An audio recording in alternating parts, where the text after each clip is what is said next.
বিশ্ব ইজতেমার আখেরি মোনাজাতে আত্মশুদ্ধির প্রার্থনা, দিনের দাওয়াতের বার্তা নিয়ে তুরাগ তীর ছাড়লেন লাখো মুসল্লি। কাল শুরু দ্বিতীয় ধাপ। আল্লাহর কাছে দোয়া চাইলাম, আল্লাহ হেফাজত করুন। 24 জুলাইয়ের আন্দোলনে যারা আহত নিহত হয়েছে তাদের জন্য আমরা দোয়া করেছি।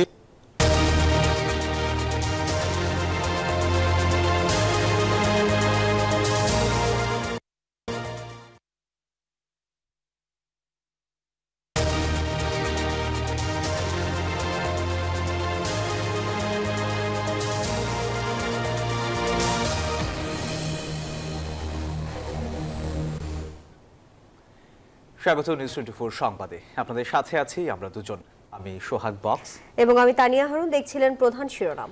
এবার জানিয়ে দিব অন্যান্য শিরোনামগুলো। দাবির মুখে আলাদা কোনো বিশ্ববিদ্যালয় নয়, সাফ জানান শিক্ষা উপদেষ্টা। সরকারের অবস্থানে ক্ষুব্ধ তিতুমির কলেজ শিক্ষার্থীরা, কঠোর কর্মসূচির ঘোষণা। এই যে মহাসড়ক অবরোধ আর রেলপথ, এটা আমরা শিথিল করেছি শুধু আজকের জন্য। বাকি যে জোনগুলো আছে সেখানে আমাদের কর্মসূচি চলমান রয়েছে এবং সেটা থাকবে যতক্ষণ পর্যন্ত আমাদের দাবি আদায় না হবে। অবশেষে অবরোধ তুললেন জুলাই অভ্যুত্থানে আহতরা। মিরপুর সড়কে যান চলাচল শুরু। পুনর্বাসন ও চিকিৎসায় পদক্ষেপের আশ্বাস সরকারের। যে কারণে তারা দাঁড়াতেই পারে এইটা, এবং সরকারও অত্যন্ত সহানুভূতির সাথে এই সমস্ত জিনিসগুলো বিবেচনা করছে। জনগণের জন্য যদি সেই সংস্কার হয়ে থাকে, অবশ্যই সেটিকে জনগণের ভিত্তির উপরে, জনগণের মতামতের উপরেই ছেড়ে দিতে হবে। জবাবদিহি নিশ্চিত করতে ভোটের আহ্বান তারেক রহমানের। যুক্তরাষ্ট্রের জাতীয় প্রার্থনা প্রাতরাশের আমন্ত্রণে যাচ্ছেন ফখরুল, খসরু ও জাইমা। খাদ্যপণ্যের দাম নিয়ে ক্ষুব্ধ ভোক্তা অধিকার। বিগত সরকারকে দুষলেন বাণিজ্য উপদেষ্টা। লোক দেখানো মনিটরিং বন্ধের দাবি সার্জিসের। 3 দেশের পণ্যে উচ্চ শুল্ক বসালেন ট্রাম্প। পাল্টা জবাব দেওয়ার ঘোষণা ট্রুডোর। বাণিজ্য যুদ্ধে জয়ী হবে না কেউ, বার্তা বেইজিং এর। এবং বিসিবি নির্বাচকের পদ ছাড়লেন হান্নান সরকার। কোচিংয়ে ক্যারিয়ার গড়া আর মাঠে ফেরার জন্য সিদ্ধান্ত, জানালেন সাবেক ক্রিকেটার।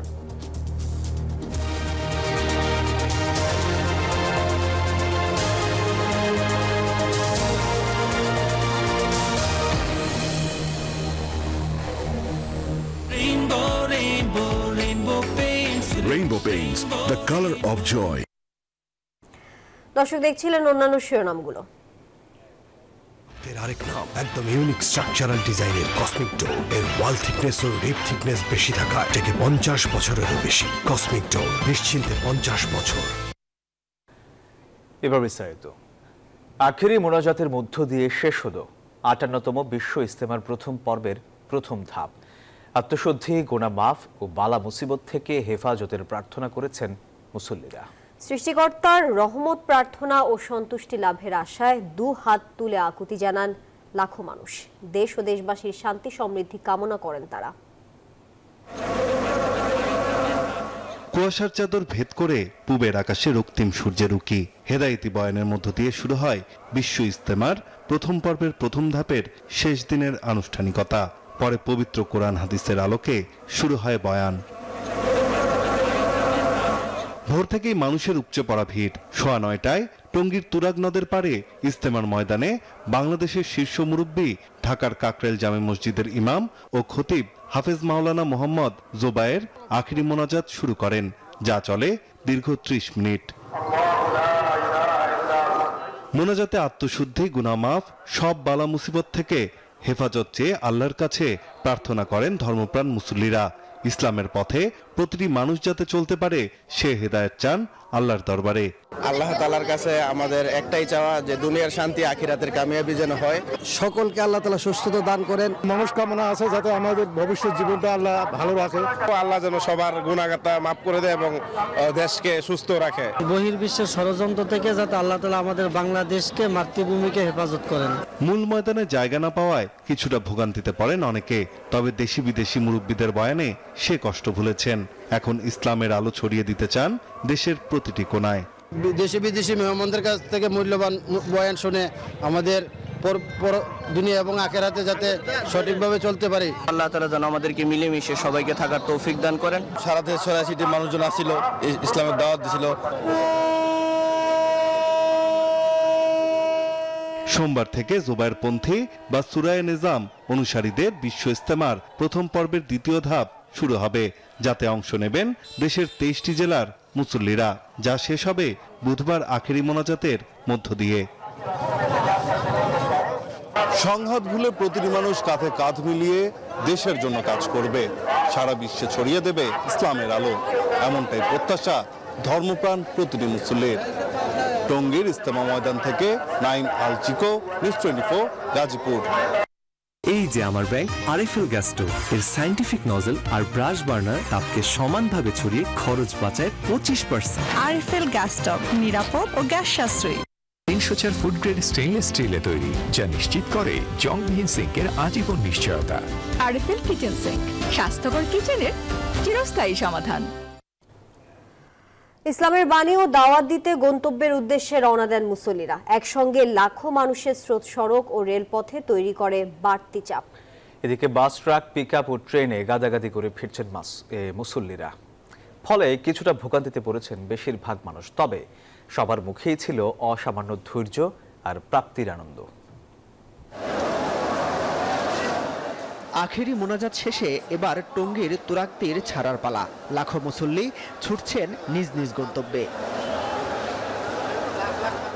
টঙ্গীর ইজতেমা মাঠ থেকে অর্জিত তাবলিগের দিনের শিক্ষা যেন দেশে বিদেশে ছড়িয়ে দেওয়ার তাড়া। গন্তব্য আলাদা হলেও তাদের সবার পথ একটাই, দিনের দাওয়াত।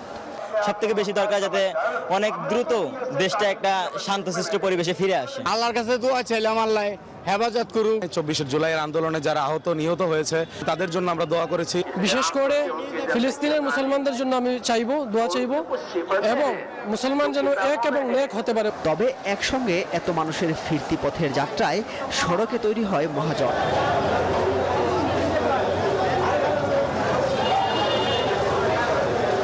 কেউ উঠেছেন বাসে, কেউ পিকআপ ভ্যানে। যানবাহনের আশায় না থেকে পায়ে হেঁটেও বাড়ি ফিরতে শুরু করেন অনেকে। আমরা হাইটে আইছি দৃঢ়তা ছিল, রাস্তাঘাটে জাম ছিল, গাড়ি চলাচল খুব কম ছিল। গাড়িগুলো যদি আরেকটু কাছে দিত তাহলে আমাদের জন্য একটু সুবিধা হতো। জীবন বাজি রেখে কেউ কেউ আবার উঠেছেন ট্রেনে। ভেতরে জায়গা না পেয়ে ছাদে ও দরজা জানালায় ঝুলে হাজার হাজার মানুষ। তবে স্বস্তিতে গন্তব্যে ফেরেন মেট্রো রেল ব্যবহারকারী যাত্রীরা। মেট্রো রেলে অল্প সময়ে আমাদের গন্তব্যস্থানে যেতে পারবো। এখান থেকে যাবো মতিঝিল থেকে কমলাপুর থেকে আবার ওই যে আপনার পঞ্চগড় এক্সপ্রেসে। তাবলিগ জামাতের বিদ্যমান বিরোধের কারণে এবারও বিশ্ব ইজতেমা অনুষ্ঠিত হচ্ছে আলাদাভাবে। আখেরি মোনাজাত শেষে নিজ নিজ গন্তব্যে ফিরছেন ধর্মপ্রাণ মুসলমানরা। ফরিয়াদ করছেন 3 দিনের এই মেহনত যেন ইহকাল এবং পরকালের শান্তির যোগান হয়। ইজতেমা থেকে প্রাপ্ত শিক্ষা যেন নিজ নিজ এলাকায় ছড়িয়ে দিতে পারেন। ইজতেমা ময়দান থেকে মাসুদ সুমন, নিউজ 24। বিজলি কেবলস যে কোনো স্থাপনার বৈদ্যুতিক সংযোগকে রাখে নিরাপদ। এর স্কিন কোটেড ইনসুলেশন সম্পূর্ণ ফায়ার রিটার্ডেন্ট, তাই বিজলি কেবলস নিজেই নিজেকে নেভায়। বিজলি কেবলস, নিরাপদ আজীবন। আলটিমেটাম বা সময় বেঁধে দিয়ে কখনো বিশ্ববিদ্যালয় হয় না, তিতুমির কলেজের শিক্ষার্থীদের দাবি অযৌক্তিক মন্তব্য করেছেন শিক্ষা ও পরিকল্পনা উপদেষ্টা ডক্টর ওয়াহিদ উদ্দিন মাহমুদ। রোববার দুপুরে একনেকের বৈঠক শেষে ব্রিফিংয়ে তিনি বলেন, 7 কলেজ নিয়ে আলাদা বিশ্ববিদ্যালয় হচ্ছে, সেখানে তিতুমিরও থাকবে। এদিকে 5 দিন ধরে আমরণ অনশন করছেন কলেজটির শিক্ষার্থীরা। দীর্ঘদিন ধরেই ঢাকার রাজপথে আন্দোলন করছে ঢাকা বিশ্ববিদ্যালয়ের অধিভুক্ত 7 কলেজের শিক্ষার্থীরা। অবশেষে সম্প্রতি তাদের দাবি মেনেছে অন্তর্বর্তী সরকার, তাদের জন্য হচ্ছে আলাদা বিশ্ববিদ্যালয়। তবে নিজেদের জন্য স্বতন্ত্র বিশ্ববিদ্যালয় চান সরকারি তিতুমির কলেজের শিক্ষার্থীরা। এমন দাবিতে আন্দোলনের এক পর্যায়ে শুরু হয় তাদের আমরণ অনশন। ঢাকার উত্তর সিটি কর্পোরেশন এলাকায় সড়ক ও রেলপথ অবরোধের কর্মসূচিও রয়েছে তাদের। তবে তিতুমির কলেজের শিক্ষার্থীদের দাবি যৌক্তিক মনে করছে না অন্তর্বর্তী সরকার। শিক্ষা উপদেষ্টা বলেছেন, আলটিমেটাম বা সময় বেঁধে দিয়ে বিশ্ববিদ্যালয় হয় না। দাবির মুখে এমন সিদ্ধান্ত নেব না যেটা শুধু আমাদের সময়ের না, এটা পরবর্তী অনেক সময়ের ভবিষ্যতে বহুদিনের জন্য এটা একটা অযৌক্তিক সিদ্ধান্ত করলে সেটা বহুদিনের জন্য একটা বোঝা হয়ে থাকবে। শিক্ষা উপদেষ্টা জানান, ঢাকার 7 কলেজ নিয়ে আলাদা বিশ্ববিদ্যালয় হচ্ছে, সেখানে তিতুমির কলেজও থাকবে। 7টা কলেজকে পৃথকভাবে একটা বিশ্ববিদ্যালয় আদলে তৈরি করার জন্য একটা বিশেষজ্ঞ কমিটি আছে, ইউজিসির চেয়ারম্যানের অধীনে। সেই 7 কলেজের মধ্যে তিতুমির কলেজও আছে। কোনো কলেজকে বিশেষ হিসেবে বিবেচনা করা হলে সেটি হবে রাজশাহী কলেজ, কারণ এই কলেজ অনেক পুরনো ও ঐতিহ্যবাহী, বলেন শিক্ষা উপদেষ্টা। মিনা ফেরদাউস, নিউজ 24, ঢাকা। এখনো আন্দোলনে তিতুমির কলেজের শিক্ষার্থীরা। বিস্তারিত জানাতে এই রাতে যোগ দিচ্ছেন সহকর্মী মাজহারুল ইসলাম। মাজহার, শিক্ষামন্ত্রীর বক্তব্যের পর শিক্ষার্থীদের প্রতিক্রিয়া কি দেখছেন? তাদের সাথে নিশ্চয়ই কথা বলেছেন, জানাবেন কি বলছেন তারা।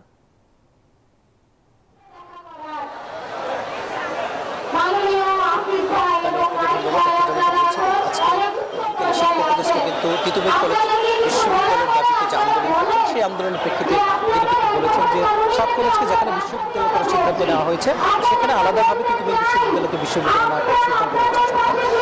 শিক্ষা উপদেষ্টার এই বক্তব্যের পরপরই কিন্তু শিক্ষার্থী যারা আছেন তারা কিন্তু সেই বক্তব্যকে প্রত্যাখ্যান করেছেন এবং তারা বলছেন এই যে তাদের যে দাবি, সেই দাবি যতক্ষণ না পর্যন্ত মেনে নেওয়া হবে ততক্ষণ পর্যন্ত এখানে আন্দোলন চালিয়ে যাবেন।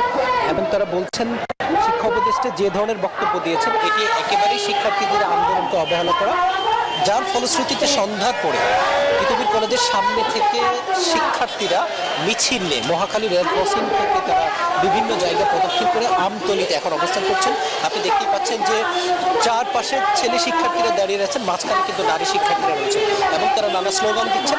এবং আমরা শিক্ষার্থীদের সাথে কথা বলেছিলাম, তারা বলছেন যতক্ষণ পর্যন্ত তাদের দাবি মেনে নেওয়া হবে ততক্ষণ পর্যন্ত তারা আন্দোলন চালিয়ে যাবেন।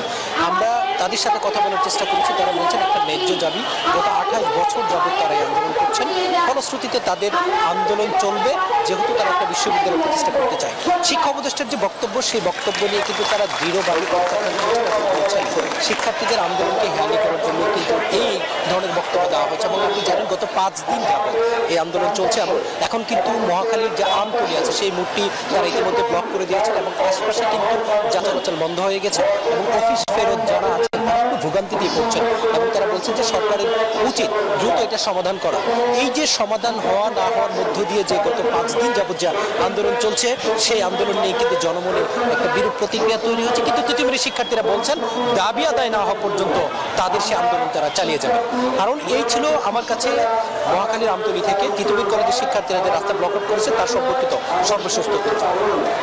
মাজহার, আপনাকে ধন্যবাদ যুক্ত থাকার জন্য। প্রায় 7 ঘন্টা অবরোধের পর অবশেষে রাজধানীর মিরপুর সড়কের শ্যামলী অংশে যান চলাচল স্বাভাবিক হয়েছে।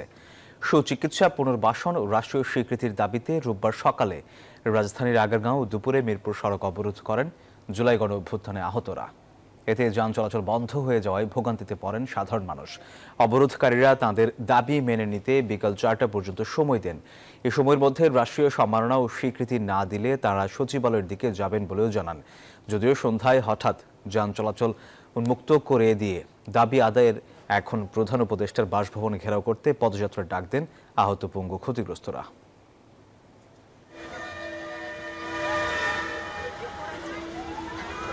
চিকিৎসাধীন অবস্থায় যে ওষুধপাতিগুলো দরকার ছিল তো ওষুধগুলো সমাজ কল্যাণে দিত, ঠিক আছে, 5-6 দিন হয়েছে ওই ওষুধগুলো বন্ধ করে দিছে।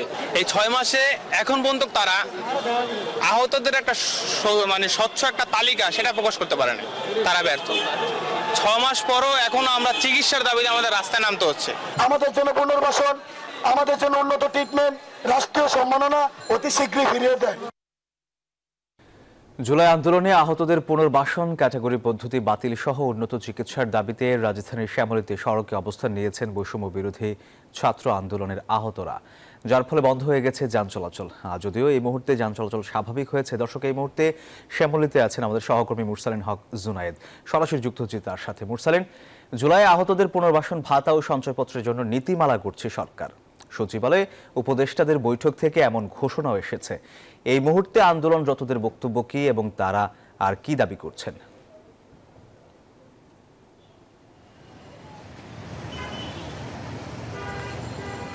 রাজধানীর প্রধান এবং পুরনো 3টি সড়কের একটি অন্যতম হচ্ছে গাবতলী থেকে আজিমপুর পর্যন্ত বিস্তৃত যেই মিরপুর রোড, সেই মিরপুর রোডটি আজ দুপুরেই কিন্তু এই আগারগাঁয়ে অবস্থিত চক্ষুবিজ্ঞান ইনস্টিটিউট এবং পঙ্গু হাসপাতালে জুলাই আগস্ট গণ অভ্যুত্থানে আহত যারা রয়েছেন, এখানে চিকিৎসা নিচ্ছেন, তারা অবরোধ করেন দুপুরের দিকে। তবে তার আগে সকালে কিন্তু তারা অবস্থান নিয়েছিলেন এই শ্যামলী থেকে যে সড়কটি আগারগাঁও পর্যন্ত গেছে সেই সড়কটি।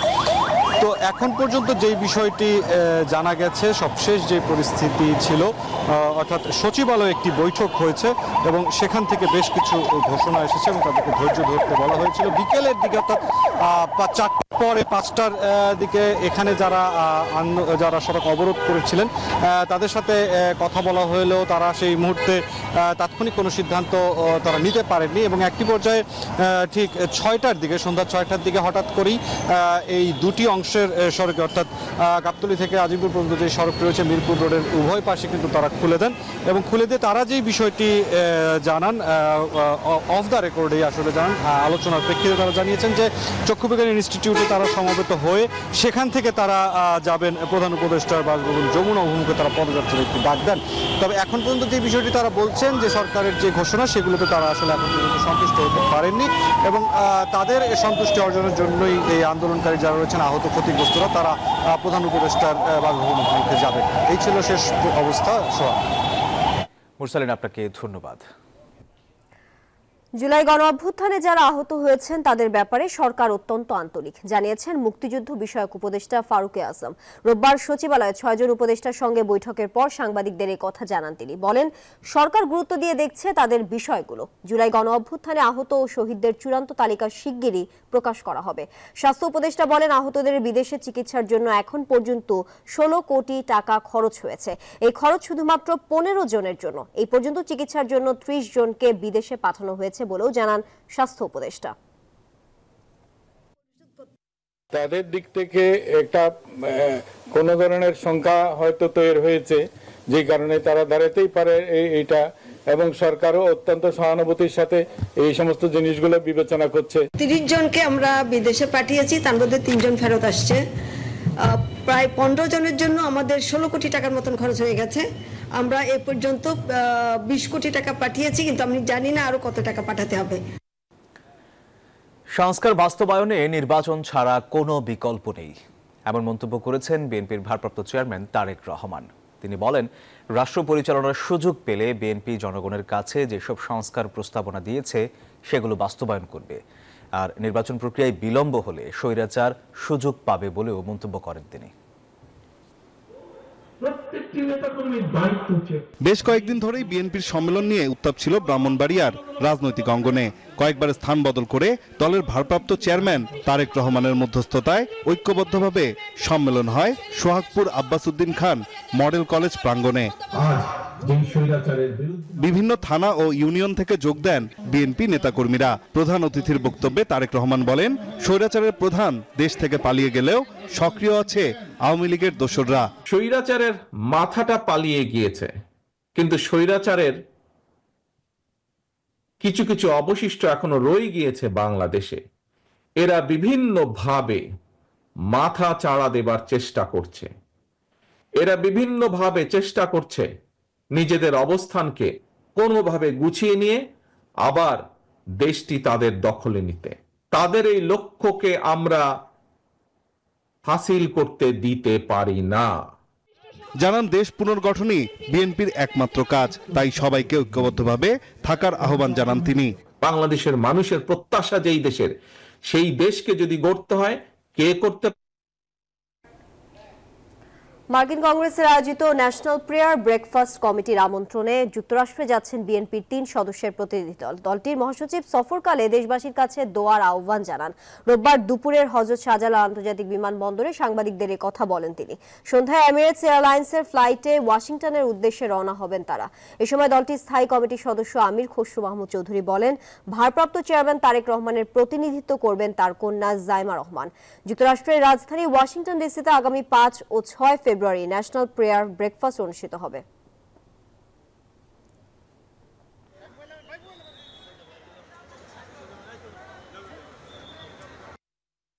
এখানে কোনো আলোচনার বিষয় নেই, এটা একটা ব্রেকফাস্ট প্রেয়ার। আমরা আমন্ত্রিত হয়েছি, আমরা সেখানে যাচ্ছি। সাইড লাইনে কিছু আলোচনা হবে, কথা হবে। তারেক সাহেব যেতে পারছে না, উনি জাইমা রহমান ওনাকে রিপ্রেজেন্ট করবেন, আমাদের জন্য দোয়া করবেন। সময় হলো একটা বিরতির, সাথে থাকুন।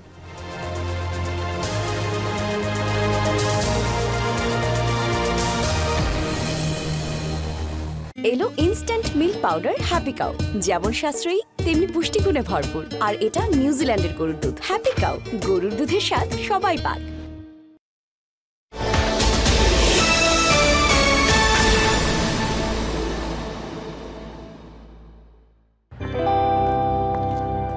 ইঞ্জিনিয়ার সাহেব। ও যেমন সাহেব, এই যে আমার স্যাম্পল।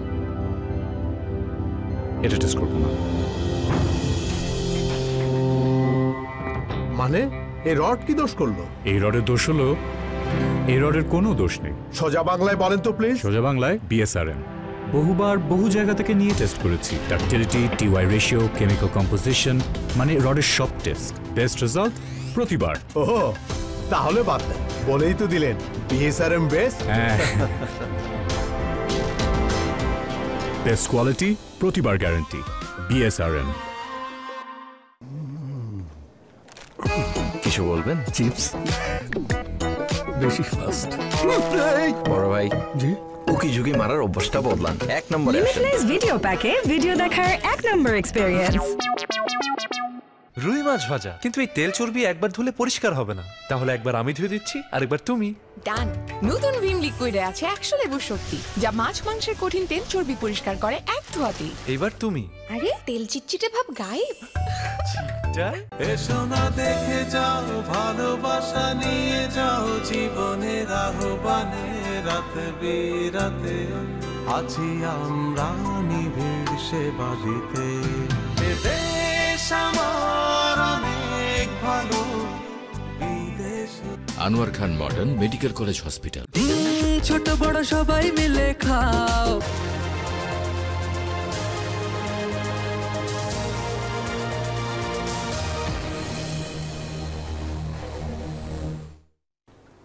আবারও স্বাগত। দেখছেন নিউজ24 সংবাদ। অবশেষে খাল উদ্ধার করে রাজধানীতে ব্লু নেটওয়ার্ক গড়ে তোলার কার্যক্রম শুরু করল অন্তর্বর্তী সরকার। রোববার সকালে লালগালিচায় হেঁটে বাউনিয়া খাল খনন কাজের উদ্বোধন করেন 3 উপদেষ্টা।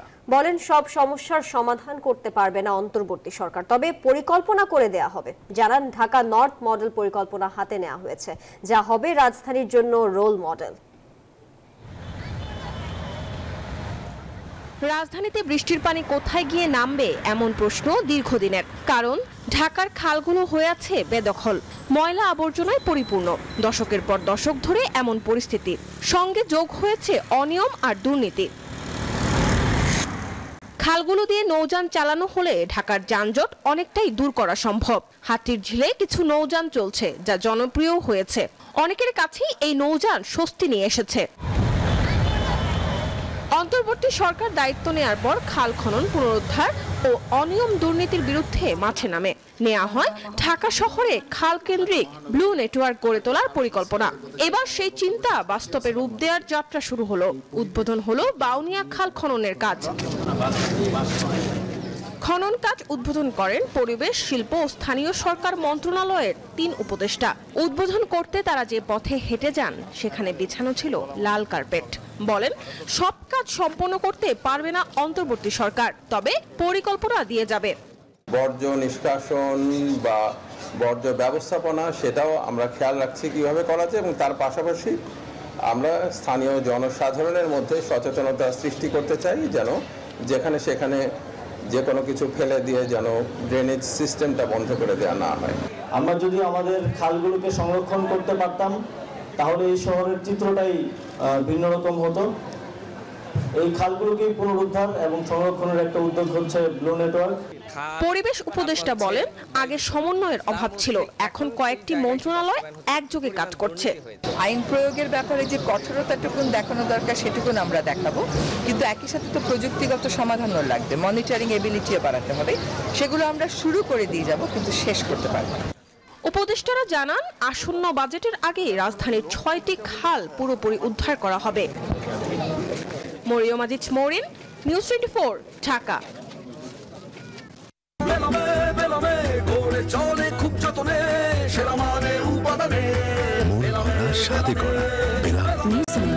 Excellence in quality. আওয়ামী লীগের প্রভাবশালী 2 সদস্য, সাবেক মন্ত্রী শাহজাহান খান ও দলটির প্রেসিডিয়াম মেম্বার কাজী জাফরুল্লাহর বিরুদ্ধে দুর্নীতির অভিযোগে মামলা করেছে দুর্নীতি দমন কমিশন। রোববার দুপুরে নিয়মিত ব্রিফিংয়ে সাংবাদিকদের এই তথ্য জানান দুদক মহাপরিচালক আক্তার হোসেন। অবৈধ সম্পদ অর্জনের ঘটনায় মামলা হয়েছে তার স্ত্রী ও ছেলের বিরুদ্ধেও। এছাড়া এফডিআর অ্যাকাউন্ট খুলে অর্থ আত্মসাতের ঘটনায় আওয়ামী লীগের প্রেসিডিয়াম সদস্য কাজী জাফরুল্লাহ সহ ৬ জনের বিরুদ্ধে মামলা করেছে দুদক। আপনাকে সুনির্দিষ্টভাবে নর্থ সাউথ সিটি কর্পোরেশন গাড়িটা আমার প্রেজেন্ট, আমার ফিউচার, আমার হ্যাপি লাইফ।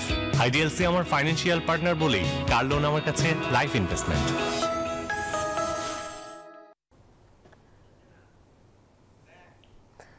বাঙালির প্রাণের অমর ২১-এর বইমেলা প্রাঙ্গণে আছেন সহকর্মী তাওহিদুল ইসলাম। আমরা সরাসরি যাচ্ছি তার সঙ্গে যুক্ত হয়ে। তাওহিদ, মেলায় পাঠক লেখকদের সমাগম কেমন দেখছেন আজ?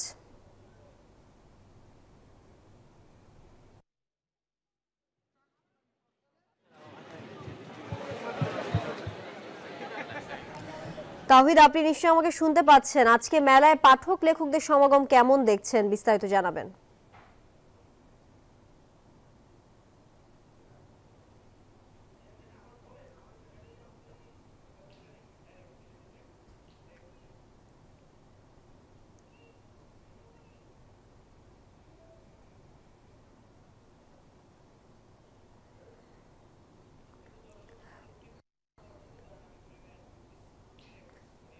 দর্শক, যান্ত্রিক কারণে আমাদের সাথে তাওহিদ যুক্ত হতে পারেননি, সংযোগটি বিচ্ছিন্ন হয়ে গেছে। সময় হলো আরো একটা বিরতির, সঙ্গেই থাকুন।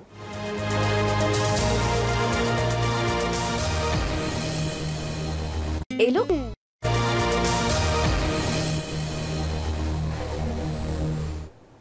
নিউজ 24 সংবাদে স্বাগত আরো একবার। এবারে অর্থ বাণিজ্য সংবাদ।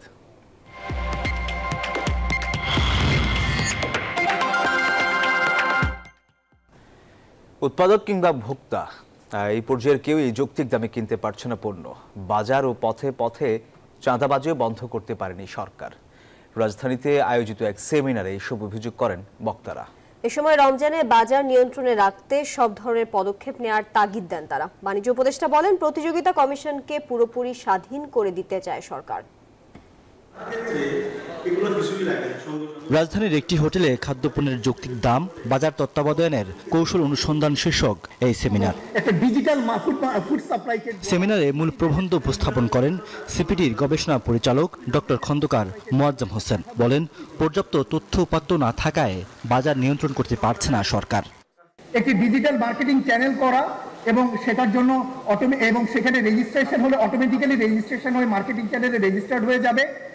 আলোচনায় অংশ নিয়ে বক্তারা বলেন, পথে পথে এবং হাট বাজারের চাঁদাবাজি বন্ধ করতে পারেনি অন্তর্বর্তী সরকার। আমদানিকরণ প্রক্রিয়ার বিকেন্দ্রীকরণ জরুরি বলেও মত তাদের। আগের মতো করে এখনো সেই চাঁদাবাজিগুলো চলছে। আমরা যে সিন্ডিকেট বলছি, এই সিন্ডিকেটের সবচেয়ে বড় একটা অংশ যে নিয়ন্ত্রণ করে রাজনীতিবিদরা, এটা নিয়ে তো কোনো সন্দেহ নেই। একটা নতুন পরিবর্তিত সিস্টেম নিয়ে আসার জন্য আমাদের যে লেভেলের স্ট্রিক্ট হওয়া প্রয়োজন, ল অ্যান্ড অর্ডারের যে এনফোর্সমেন্ট আমরা প্রত্যাশা করি, সেটা তেমন কিছু আমরা দেখতে পাচ্ছি না। আসলে প্রতিষ্ঠানগুলো ঠিকমতো কাজ করে না, আমাদের তথ্য উপাত্ত ঠিকমতো কাজ করে না, বিবিএস ঠিকমতো ফাংশন করে না, আমাদের মন্ত্রণালয়গুলো তার যে সমস্ত নির্দিষ্ট দায়িত্ব সেটা করতে পারে না।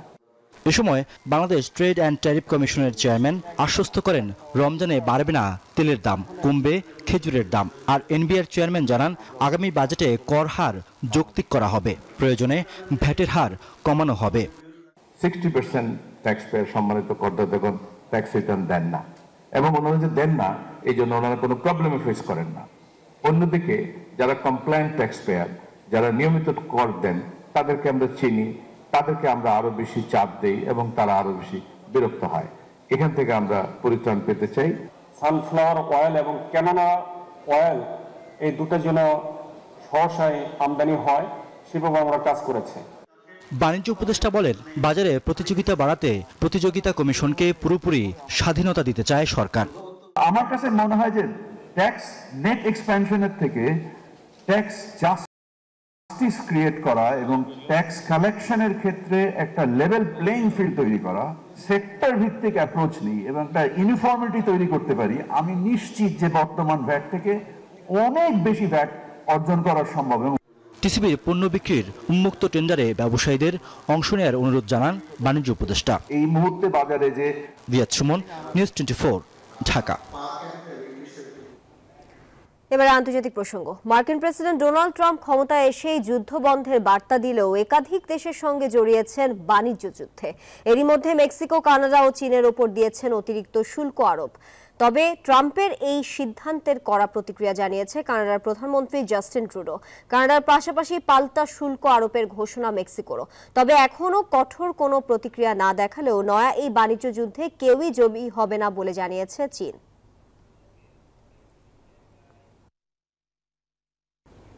সংবাদে আরো একটা বিরতি দিচ্ছি, সাথেই থাকুন।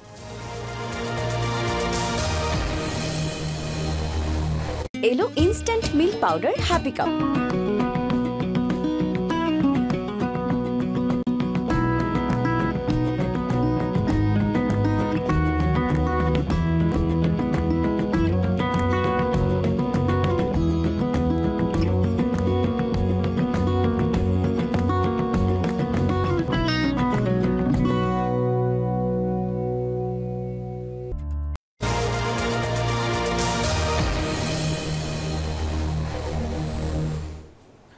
আবারও স্বাগত নিউজ 24 সংবাদে। এবারে খেলার সংবাদ।